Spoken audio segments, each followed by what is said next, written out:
renforcer les capacités des équipes techniques des communes pour leur permettre de jouer pleinement leur rôle de promoteur du développement territorial.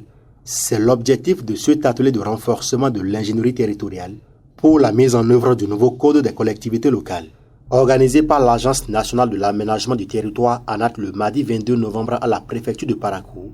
Cette formation est destinée aux acteurs communaux des départements du Borgou et de la Lipoury. On a besoin de dire que nos communes regorgent de potentialités, des ressources minières, des ressources naturelles vraiment énormes, que même parfois les acteurs résidents ignorent.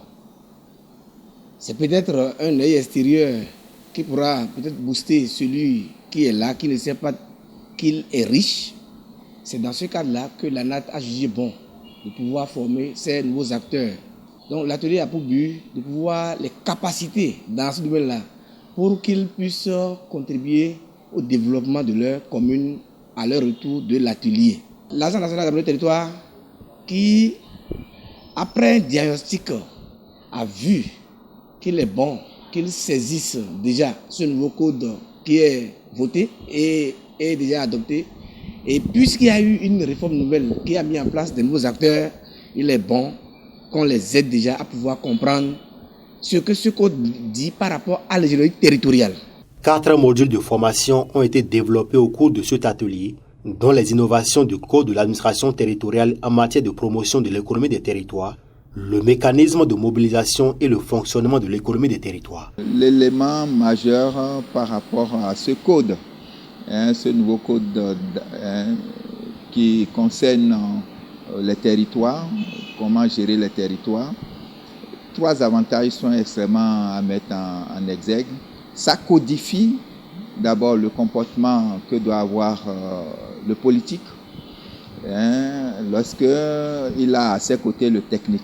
Et une panoplie de décrets viennent formaliser, légitimer l'action ou les actions des uns et des autres. Le maire sait qu'il a son pouvoir renforcé parce qu'il y a séparation de pouvoir avec tout ce qui est administratif.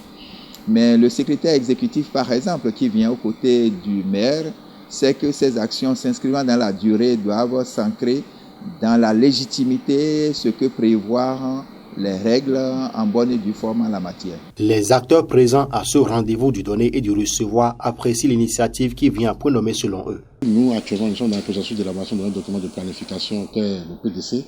Je crois que cette formation était la bienvenue, puisque c'est l'aménagement du territoire. Le PDC doit être arrimé pratiquement au territoire, c'est-à-dire les communes qui entourent même notre commune de Mananville, les communes qui sont frontalières, tout ça là, nous devons arrimer notre PDC par rapport à ces communes-là pour voir comment nous puissions impulser le développement réel dans la commune. Donc cette formation était vraiment la bienvenue. Si elle n'était pas créée, il faudrait vraiment la créer pour que nous puissions bénéficier effectivement de ces modules de formation-là. Aujourd'hui, sans les mobilisations des ressources propres dans les communes, si on attend seulement les transferts de l'État, c'est une difficulté. C'est une difficulté. Donc il faudrait que les communes elles-mêmes puissent faire un effort en termes de mobilisation des ressources propres. Et c'est dans ça aujourd'hui, l'ANAT est venue nous renforcer.